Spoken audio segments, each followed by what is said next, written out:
No one really knows how the spiritual came into being. Quite a few people have advanced theories on the origin of the spiritual, but no one really knows. I would think that they, of course, began during slavery, and to some extent, the African individual who was brought here was introduced to Christianity before the spiritual was created, because it is a religious song. And it wasn't until they'd been here for some time before they were actually introduced to Christianity. So some people espouse the 17th century, but I'm not so sure about that. I would think it is a little later, maybe the 18th century, and especially definitely during the 19th century, when you had many more Africans who were participating in Christianity. Rather than sing the hymns and perhaps the psalms that the whites were singing, they wanted their own music, which was much closer to African practices. And they used the spirituals as a way of telling their own stories, perhaps taking elements from the Bible and explaining what was on their minds. The spirituals was a way of helping them to survive the ordeal, the oppression, the hardships, all of those kinds of experiences. And so they were telling their story through the spiritual.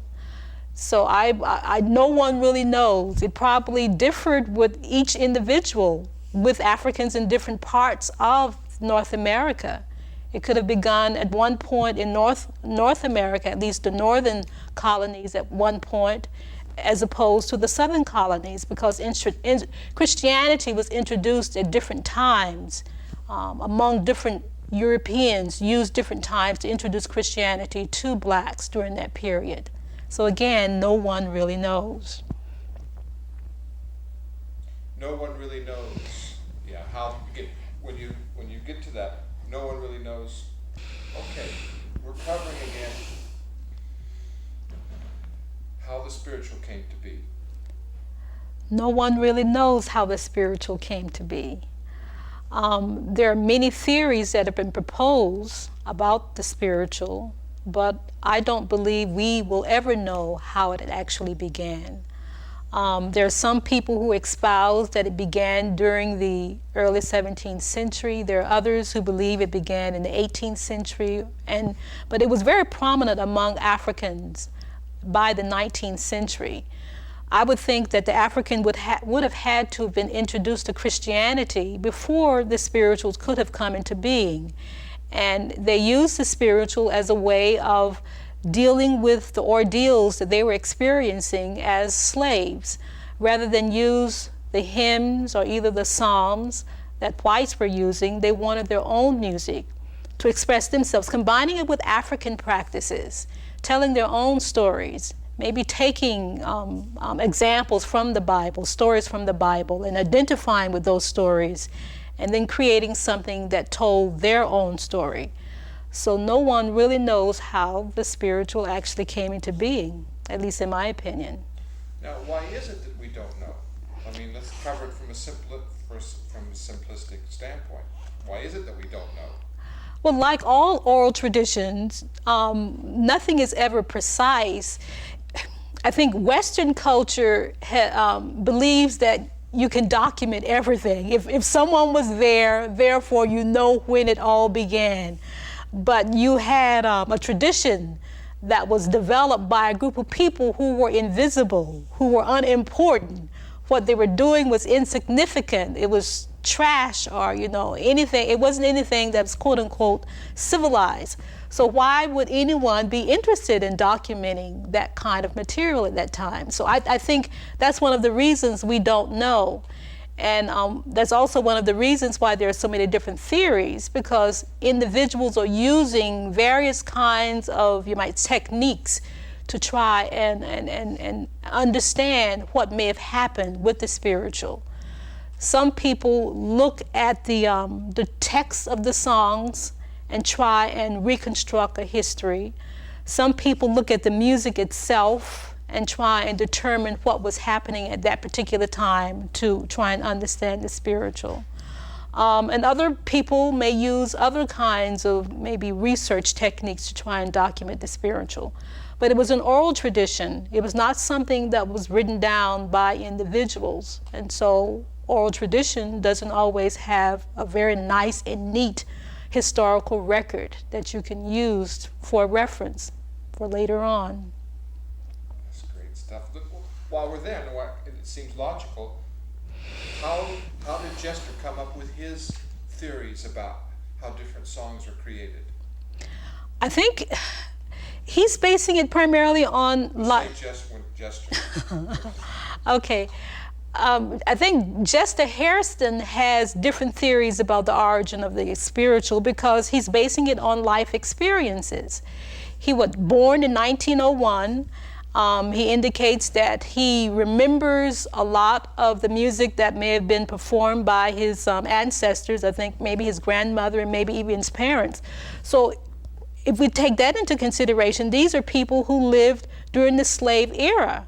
So if they express themselves musically, he remembers that. He probably remembers the stories surrounding the songs that they sang, and therefore he has kind of a life experience to try and determine the origin of certain songs, as opposed to someone like me who's a scholar and attempts to look at it in a different kind of way.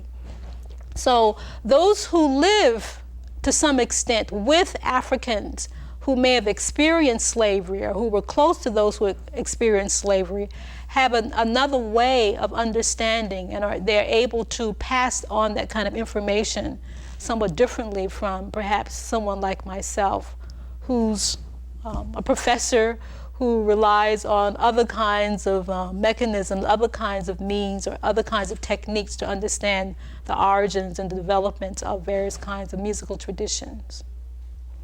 That's nice. Okay, we're going to cover again, now that you've got some good practice on it, again, let's explore maybe even a little more concise, if we can, again, an overview of how the spirituals came to be. Yes, this is a test. I've never, it's rare to do this. We're rolling. Okay, why don't you ask the question again? How did we come to have the spirituals? Okay. Where did the spirituals come from? No one really knows where the spiritual came from or when the spiritual actually came into being. There are some people who may espouse that the spirituals originated during the 17th century. Africans were first introduced or were first brought to North America in 1619 to settle permanently. So some people suggest that perhaps the spirituals came into being during that particular period. There are some who may suggest that spirituals came into being during the 18th century because that's when Africans were first introduced to Christianity on a more wide scale. And therefore, that's their argument. But then surely spirituals were very much a part of the African experience here in North America by the 19th century, because by that time, many more Africans had been introduced to Christianity. Many of them were worshiping in the slave quarters. Many of them were participating in camp meeting songs. So they all knew about the Bible. They knew the story about perhaps the Jewish people, and sometimes they used the stories from these Bibles as a basis for creating their own songs.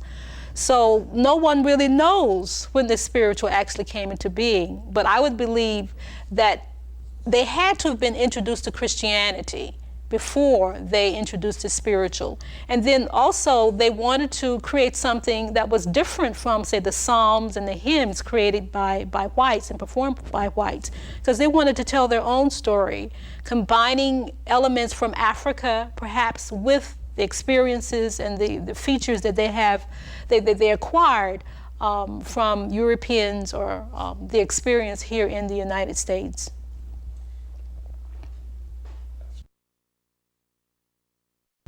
The idea of European origins versus stateside origins. When you say stateside, what are you Well, referring they to? were developed, because when I read Forge in the Flame, okay. So we're exploring what makes the spiritual African in nature? What's its connection? Well, the reason I believe the spiritual is African in nature is because of the way in which the music is performed.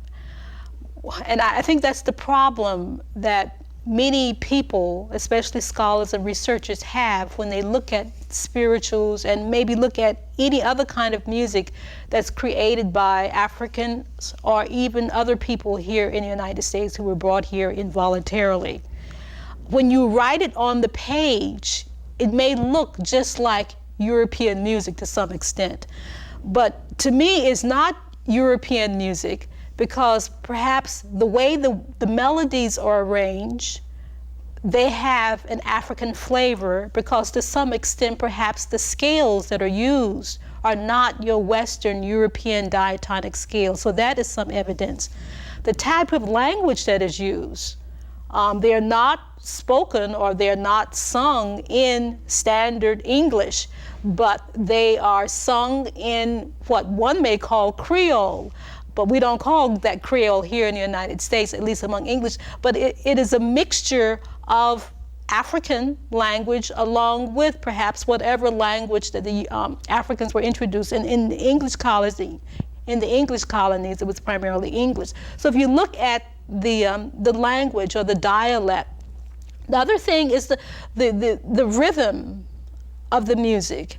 That is, even just looking at the melody itself, the way in which it is structured, it is very much African in flavor.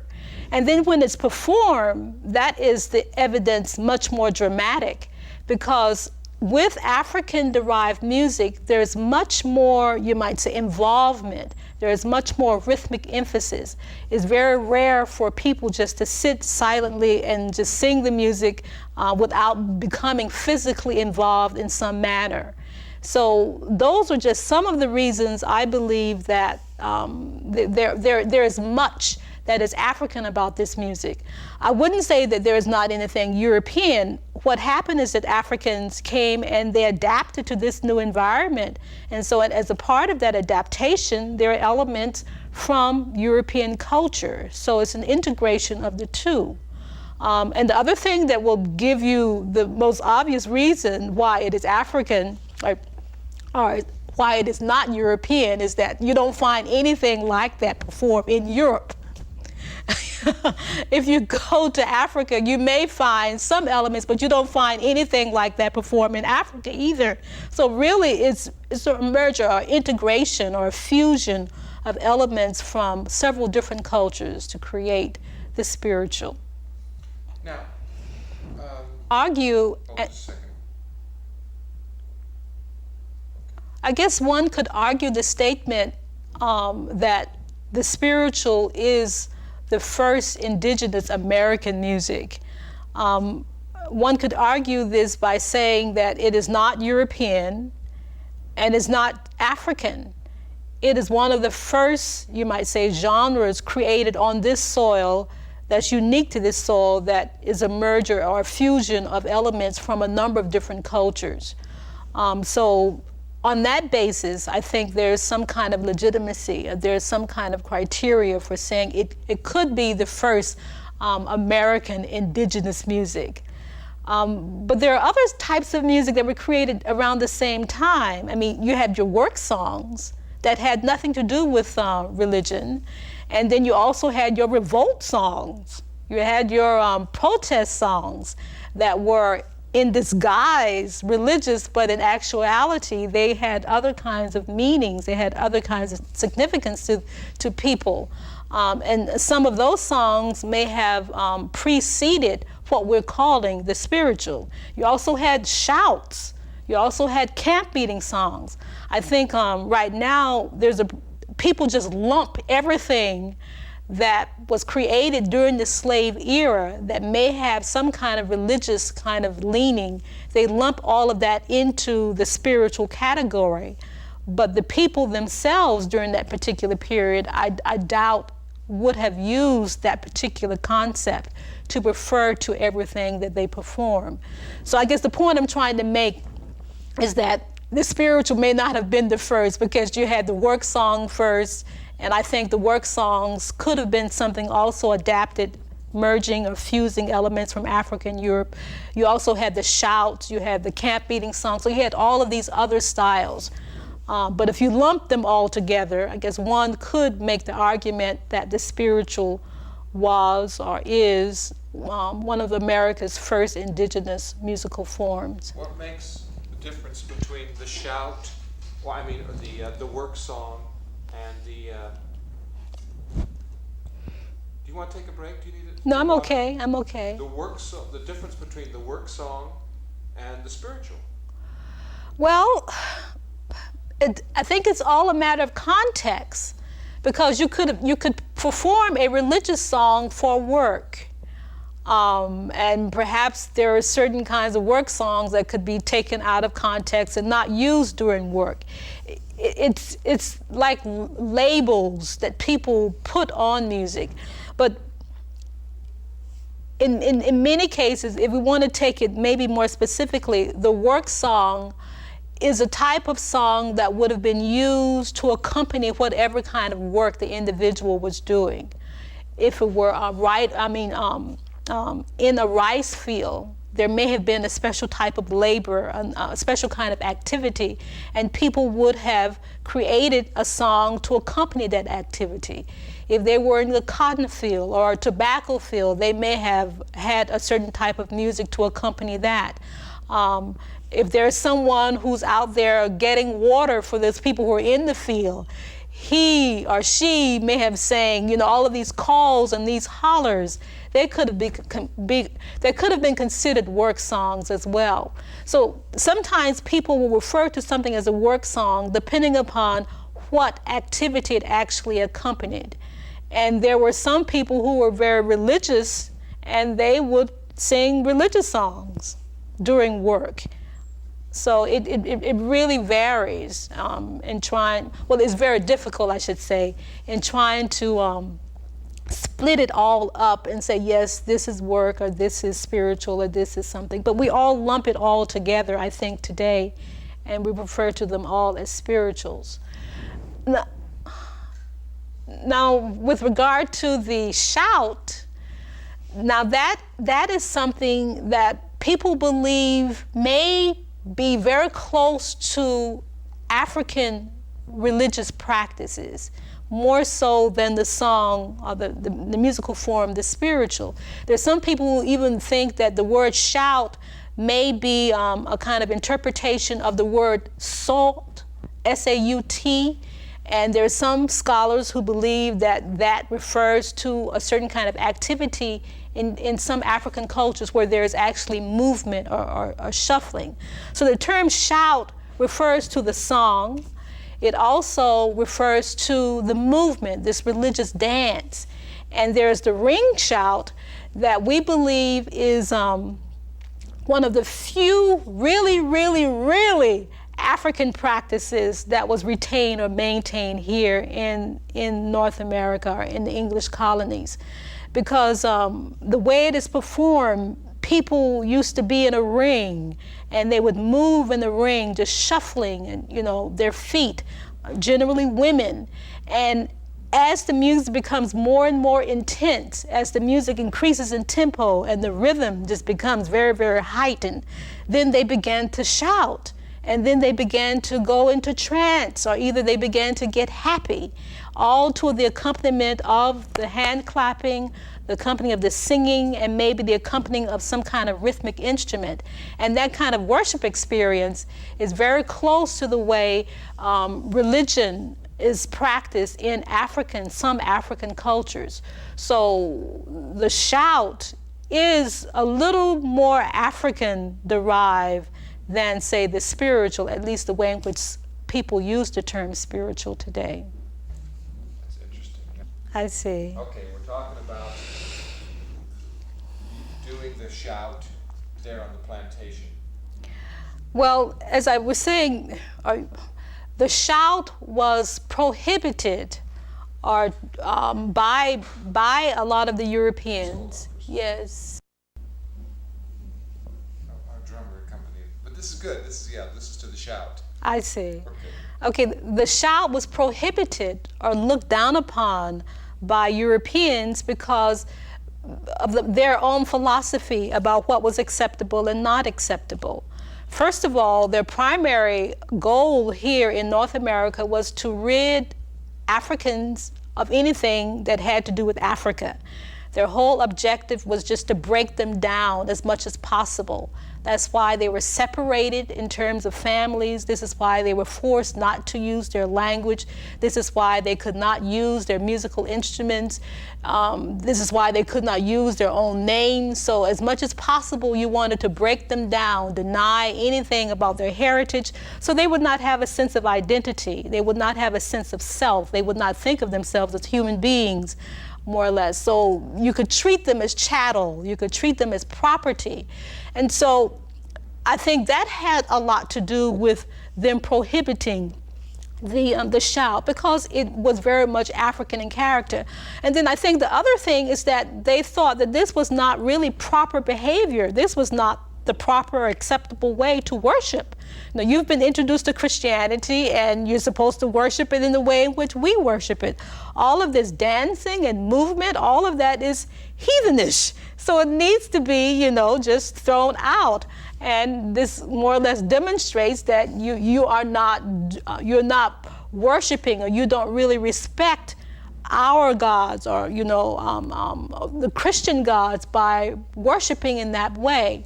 But for the African, they didn't really, you might say, what they wanted to do was reinterpret the Christian God for their own African spirits. They were more interested in maintaining, venerating their own African spirits and gods. They could care less. So this is why perhaps they would go out into the brush harbor and participate in the invisible church. And in the invisible church, that's where they would get involved in the shout. And that's where they would get involved in all of the African practices that Europeans thought that they had wiped out completely. But they weren't wiped out completely at all. They, it was in those places, in those hidden places, that they were able to maintain elements or features that were very close to their African heritage.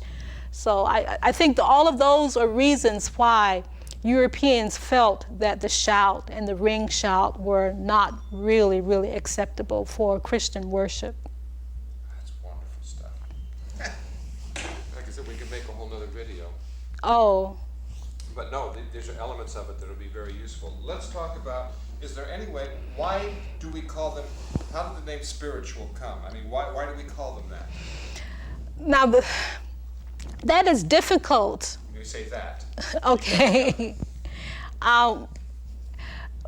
The reason they're called spirituals, again, is something that I don't think no one really knows.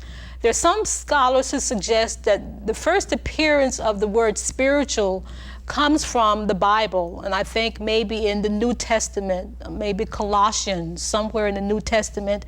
And I think there's some mention about this is the way in which you're supposed to praise God, either by singing psalms or singing hymns, or either singing the spiritual songs. So I think spiritual or spirit had to do with something religious. And so if you're singing a religious song, rather than call it a religious song, you began to call it maybe a spirit song, or either a spiritual. I don't really know how or why that particular term came into being. And I think it's also true that it was probably used by Europeans earlier on. And I don't think Africans themselves used it.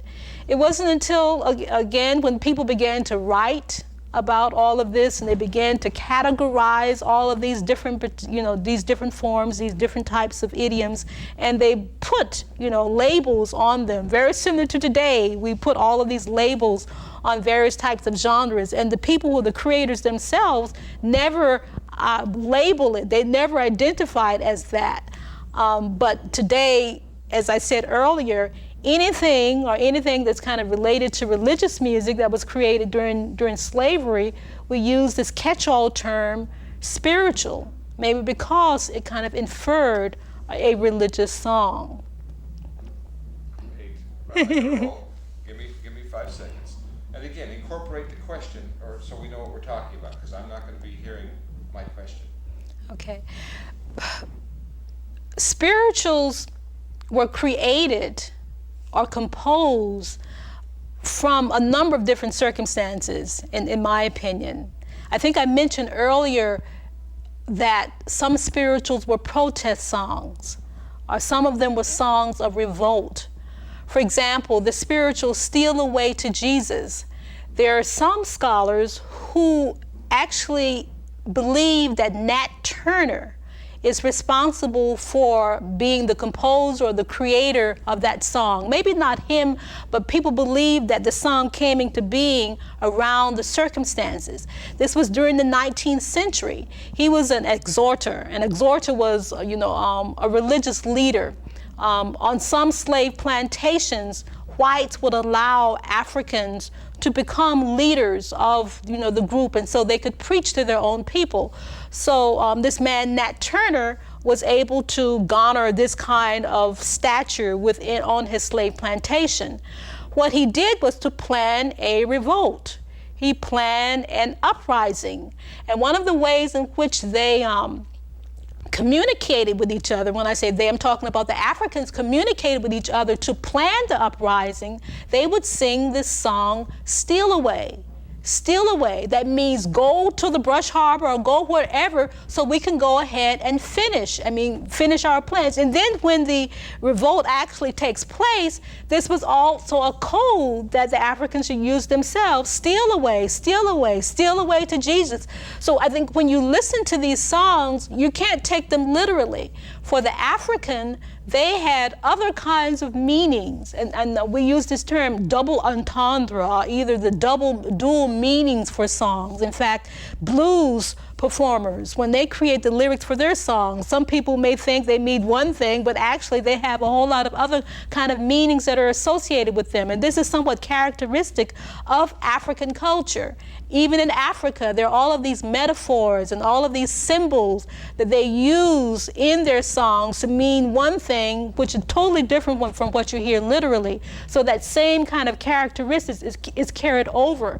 And of course, they would do this, they would camouflage this because they did not want the white mass or the people around them to know what was going on.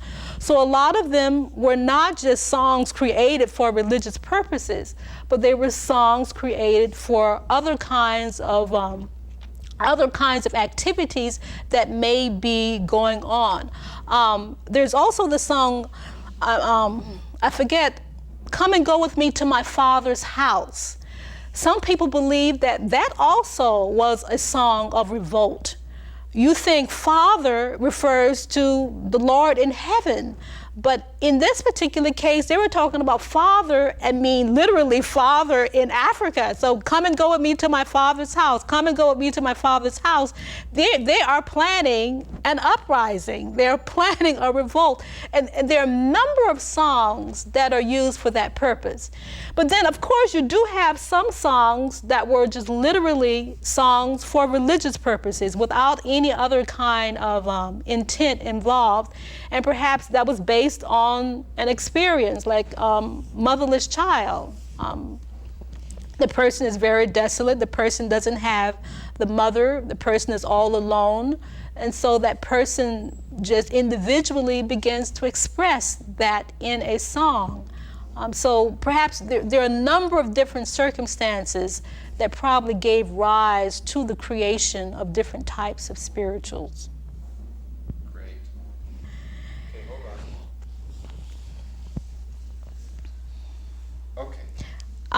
The whole issue of dialect is kind of fascinating to me, especially as it relates to Jester Harrison.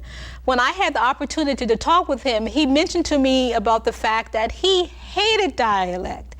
When he, when he was in New York City, and I guess he was just beginning to get involved with Hall Johnson, he had just come from Boston or Massachusetts, and he had taken on the airs of the dialect, or either the way in which Bostonians would talk, and so cant and chant. And so when he came to New York City, he mentioned that Hall Johnson told him that if you're going to be singing with us or participating with us, you need to get rid of that cant and chant and say cant and chant, just like you would hear people ordinarily sing or either speak, or either how Africans would ordinarily speak. So he very, very quickly, according to him, began to put away those kinds of airs. So it's kind of fascinating that he learned very quickly. When he began to kind of write his own music, to some extent, he would use dialect, and I guess this was a way of attempting to capture perhaps the way in which Africans performed the music during that particular time. And there's, there are pros and cons to this. I think even when literature people, when they were writing literature about the slave era, when you read a novel about the slave era, there are some people who believe that you don't need to write in dialect, just write it just literally as you would write standard English. And of course, when someone reads it, then of course they may read it in a way in which they speak, so the dialect is not really necessary.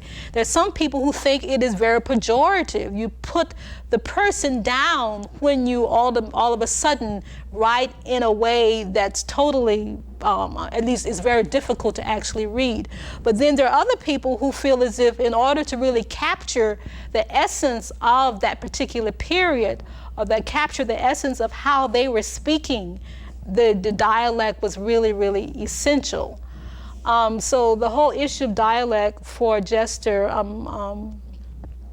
is one that is, to me, is very, very interesting, especially when you think about where he came from and where he may be right now in the music that he has written, the way in which he's used dialect in order to capture something that he thought was important in order to demonstrate the spiritual. Now, this century. A modern day version of the whole issue of dialect is the whole controversy concerning, at least in my opinion, Ebonics. There are some people who think Ebonics is essential in order to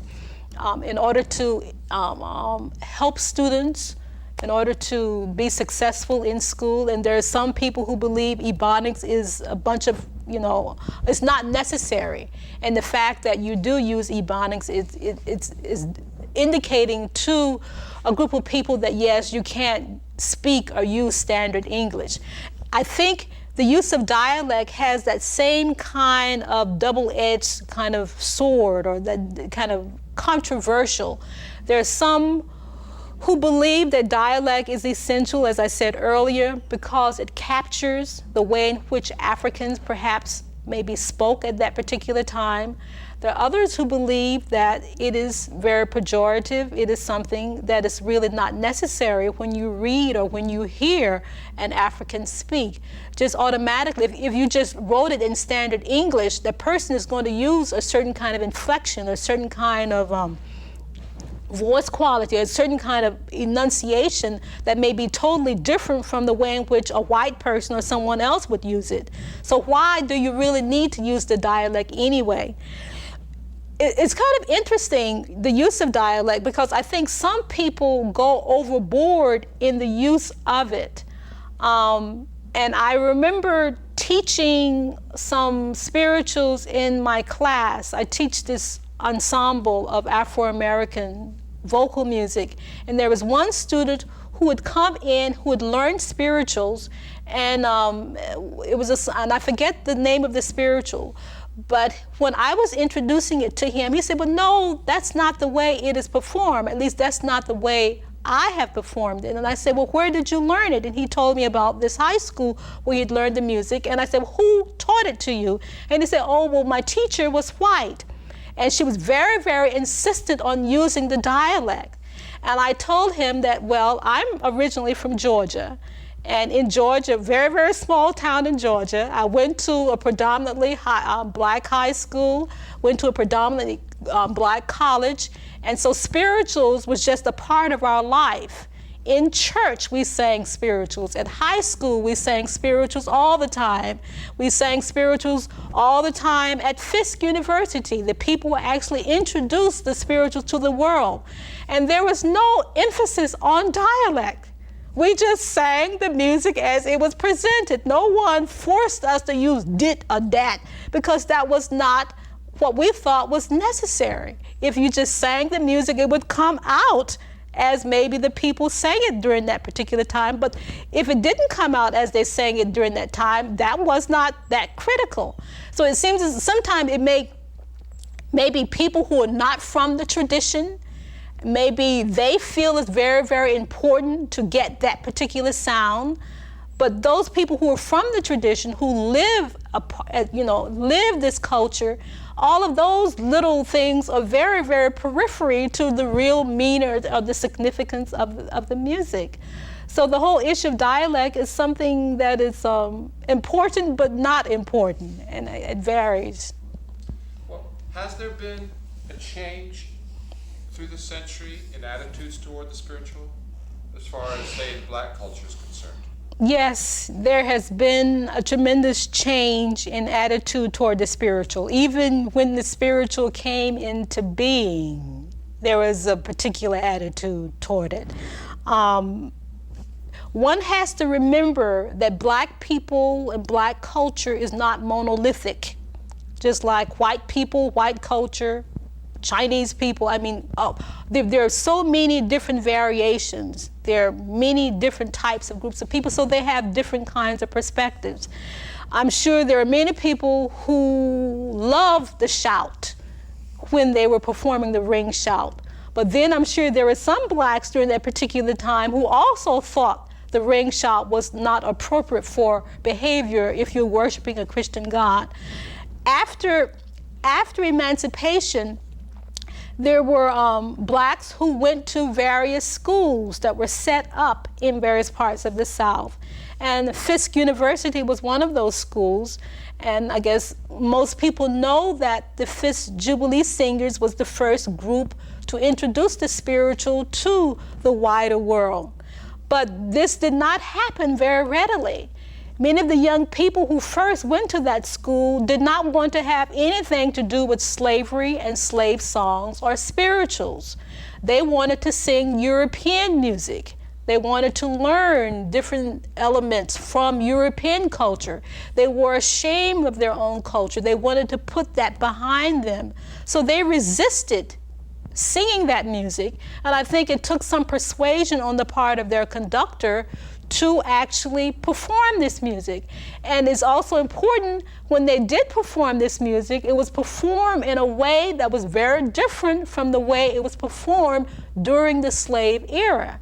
It was arranged. It was arranged into 4-part harmony.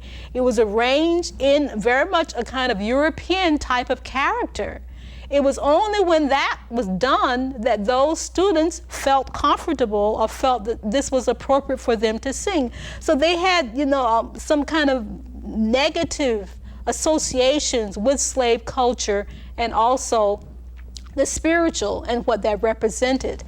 Today, many young people hate the spirituals. They resist the performance of the spirituals because in their minds, that refers back to old times or slavery, things that they don't really want to deal with at least in this day and time.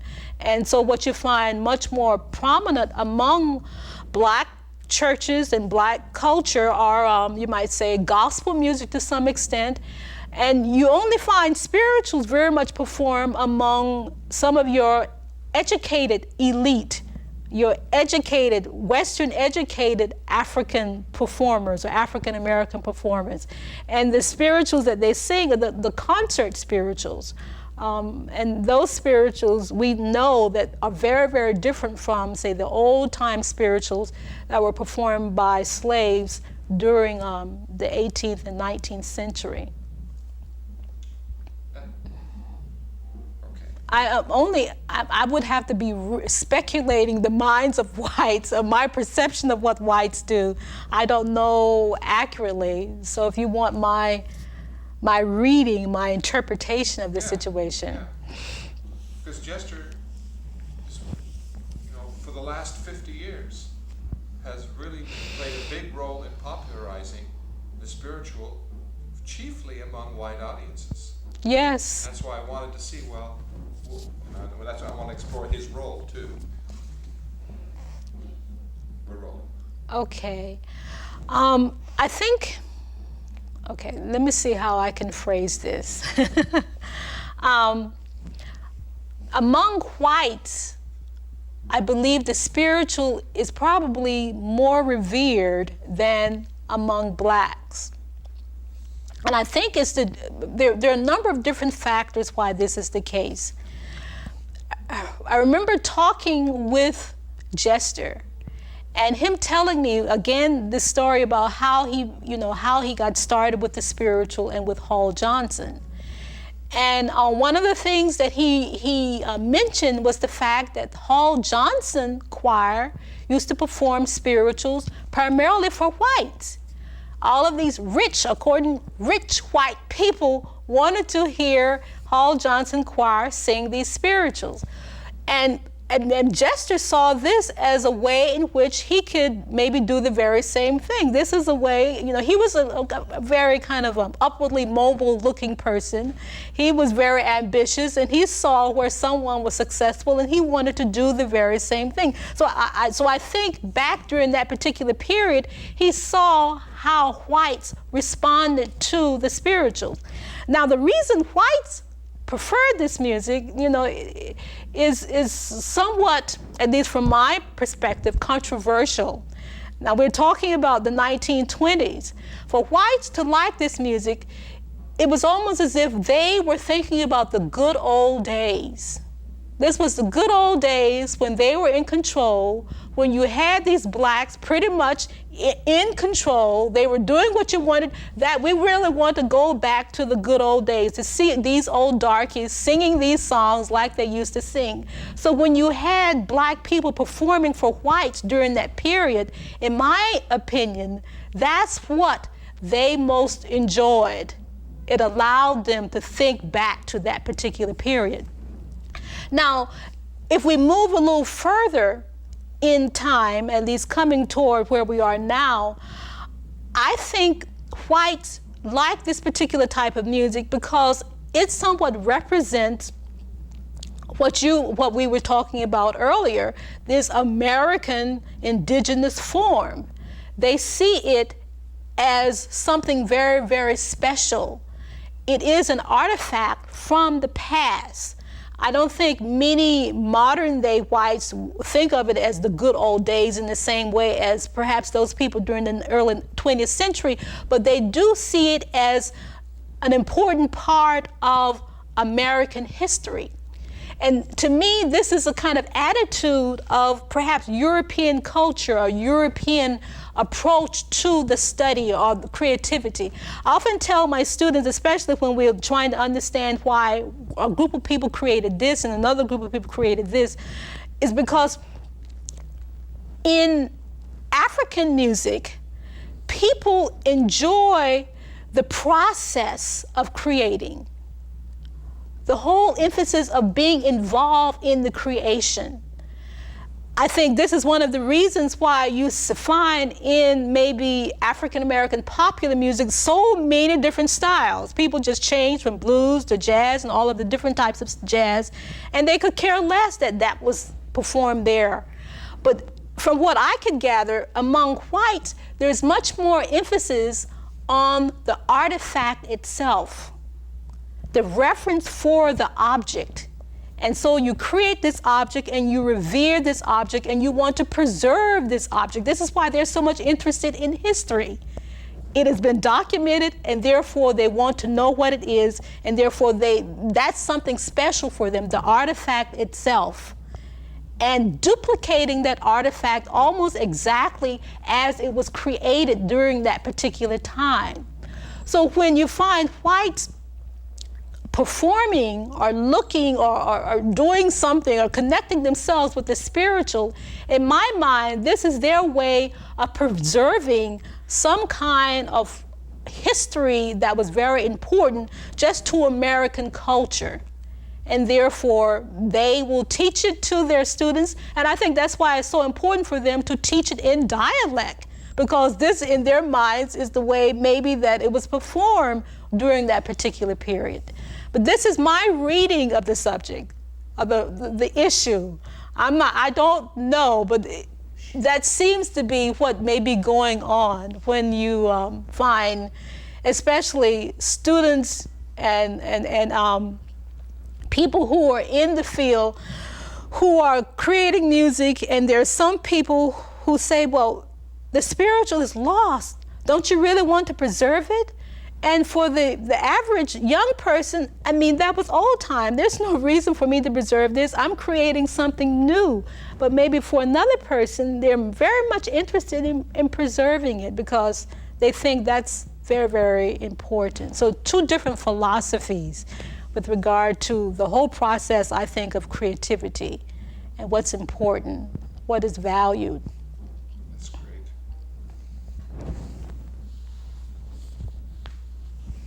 Okay. Jester Hairston is important for the spiritual, I think, for a number of different reasons.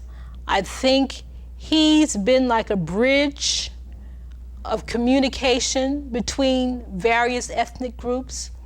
From what I can gather or assess, he's probably been much more active within the white community or within European cultures or within, you might say, countries outside the United States, more so than, say, among blacks or black culture.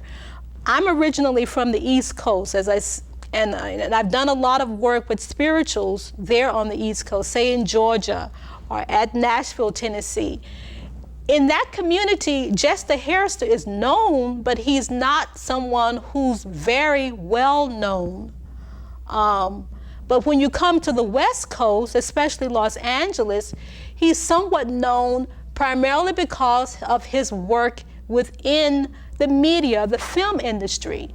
So, and that's the second reason why I think he's somewhat important. The first is because of his introducing or interacting quite a bit or introducing the spiritual to whites and being active among them and conducting, but then he's also been very much active within the film industry.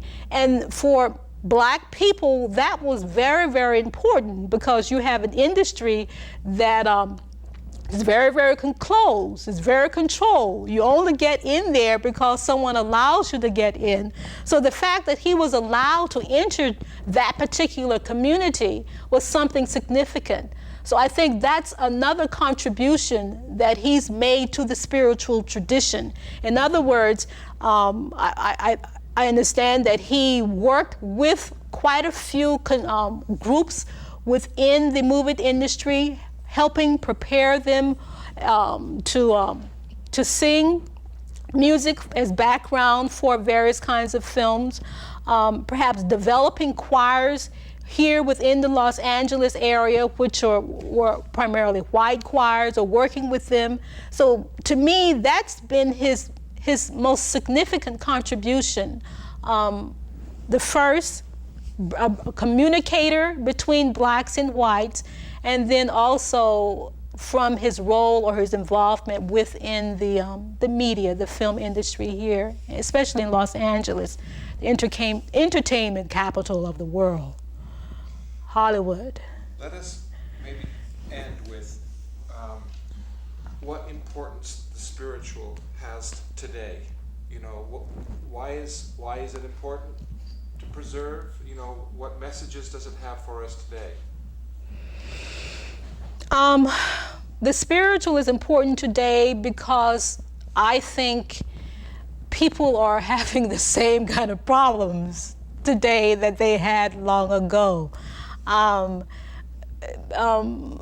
people who created the spirituals during that particular period were going through hardships, they were going through ordeals, there was oppression, there was a lot of bigotry, there was a lot of discrimination. They were just not a part of mainstream culture, mainstream society. And I think that is very much the case today, not only here in the United States, but elsewhere. People who are displaced, people who are oppressed, people who are depressed can also see the spiritual as a way or a symbol to help them to get through their ordeal. You know, I remember someone telling me that when the Berlin walls fell down, people in Berlin were talking about singing, "We shall overcome." And you may go to some other part of Asia, and where they're being oppressed, they will identify with the spiritual. So the spiritual is a universal form of music that I think anyone can identify with, because it just deals with human issues where people really want something better. And this is one way of getting it, by expressing it through music.